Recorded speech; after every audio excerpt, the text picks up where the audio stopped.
ગુજરાતમાં ફરી એકવાર ભયંકર વરસાદ આવી રહ્યો છે. ગુજરાતમાં ફરી એકવાર ભયંકર વરસાદની સ્થિતિ બની રહી છે. 30 તારીખ પછી અતિ ભારે વરસાદ થવાની સંભાવના છે. કારણ કે મિત્રો બંગાળની ખાડીમાં લો પ્રેશરની સ્થિતિ બની રહી છે. મતલબ કે લો પ્રેશરની સ્થિતિ અગર આપણે સમજવી હોય તો સૂર્યના સીધા કિરણો જે ભૂમિગત ભાગોમાં પડતા હોય ત્યાંનું તાપમાન જે છે એ ખૂબ ઊંચું જાય છે. એટલે કે ત્યાંની જે હવા જે છે એ ખૂબ જ સૂર્યના કિરણોથી ગરમ થાય છે. અને ગરમ થયેલી હવા આપ સૌ જાણો છો કે વિજ્ઞાનની દ્રષ્ટિએ અગર આપણે જોઈએ તો વૈજ્ઞાનિક રીતે જે વસ્તુ ગરમ થાય છે એની ઘનતામાં ઘટાડો થાય છે. એટલે એ વિસ્તૃત પામે છે, અથવા તો હવા જે છે એ ગરમ થાય તો એ ઉર્ધ્વ દિશામાં ગતિ કરે છે. એનો મતલબ કે જે ગરમ હવા છે એ આકાશમાં ઊંચે તરફ જાય છે. તો આ જે હવાનો મોટો જે જથ્થો છે એ ઊંચે તરફ જતો રહે તો જે જગ્યાએ હવા હતી એ જગ્યા ખાલી બને છે. ખાલી બને છે એટલે એક વેક્યુમ જેવી સ્થિતિ બને છે. આ વેક્યુમ જેવી સ્થિતિમાં ભેજવાળી હવાઓ, ભારે વજનદાર હવાઓ જે છે એ ખૂબ જ ગતિથી એ જગ્યાને ભરવા માટે દોડી જાય છે.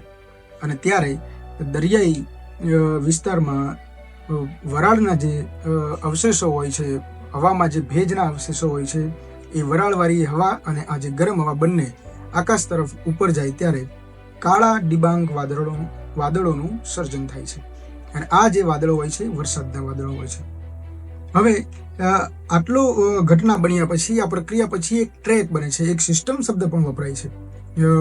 વરસાદી વાતાવરણમાં વરસાદ થવાની સંભાવનાઓમાં અને એની આગાહીઓમાં એક સિસ્ટમનો શબ્દ વપરાય છે અને સાથે ટ્રેક શબ્દ પણ વપરાય છે. તો બંગાળની ખાડીમાંથી અગર જો આ વાદળો પવન સાથે ગતિ કરે તો એ મધ્ય ભારતમાં થઈને અને રાજસ્થાન તરફ જો વળે તો એમાં ઝારખંડ, ઓડિશા, મધ્યપ્રદેશ ત્યાંથી જઈને અગર જો રાજસ્થાન બાજુ જાય તો ગુજરાતની અંદર વરસાદ પડવાની સંભાવના ઓછી છે. એટલે મતલબ કે છૂટાછવાયા છાંટા પડી શકે છે. પરંતુ જો અગર નીચેની ભાગની અંદર એ ઢળી પડે અથવા તો ગતિ કરે તો એ સીધા ગુજરાત તરફ અગર જો વળી જાય તો ત્યાં ગુજરાતમાં ભારેથી અતિ ભારે વરસાદ થવાની સંભાવનાઓ બને છે. અને અત્યારે હાલમાં અગર આપણે જોઈએ તો બંગાળની ખાડીની અંદર ડિપ્રેશનની સ્થિતિ સર્જાઈ છે. ડિપ્રેશન એટલે એક એવો શબ્દ છે કે ત્યાં વાવાઝોડાની સ્થિતિ સર્જાઈ શકે, ખૂબ જ ભયંકર વાદળોનું સિસ્ટમ બની શકે, વરસાદના વાદળોની સિસ્ટમ બની શકે. પરંતુ અત્યારે આપણે જોઈએ તો ડીપ ડિપ્રેશનની સ્થિતિ પણ ત્યાં છે. તો આ સ્થિતિને કારણે અગર જો ટ્રેક પકડાય અને એ ટ્રેક ગુજરાત તરફ વળે તો ગુજરાતમાં અમદાવાદ, સુરત, ભાવનગર, ડાંગ જિલ્લાઓમાં ખૂબ જ અતિ ભારે વરસાદ થવાની સંભાવના છે.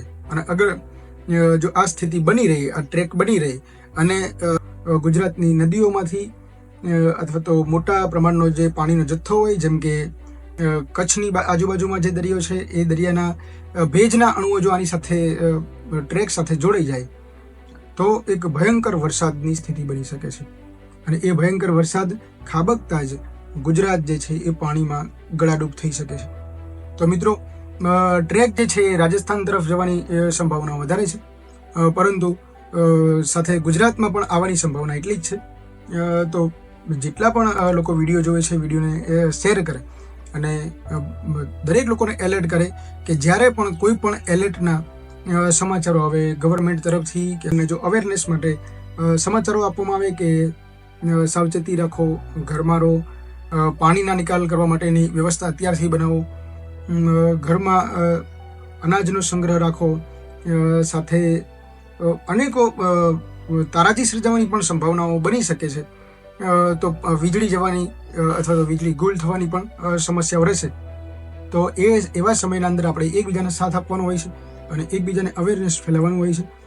વધુ પડતું ટ્રાવેલિંગ ના કરે, વાહનો લઈને દૂર જવાનું, અથવા તો આ જે વિસ્તારો જે છે જ્યાં રેડ એલર્ટ છે, જ્યાંથી ટ્રેક બની શકે છે એ વિસ્તારોની અંદર આપણે મુસાફરી ટાળવી જોઈએ.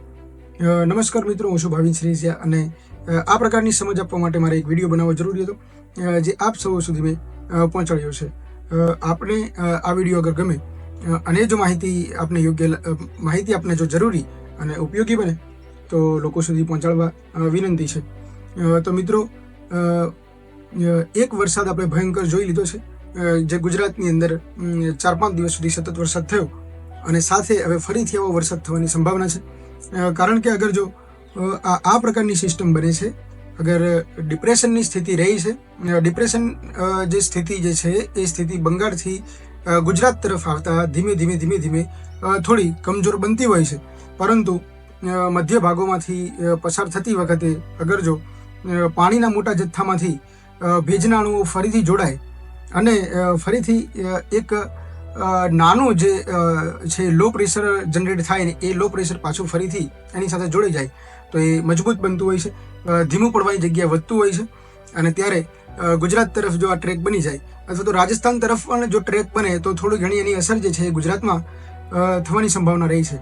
અને જો ગુજરાત તરફ સંપૂર્ણ ટ્રેક બને તો ગુજરાત આખું પાણીમાં ડૂબી જાય એવી સ્થિતિ પણ બની શકે છે.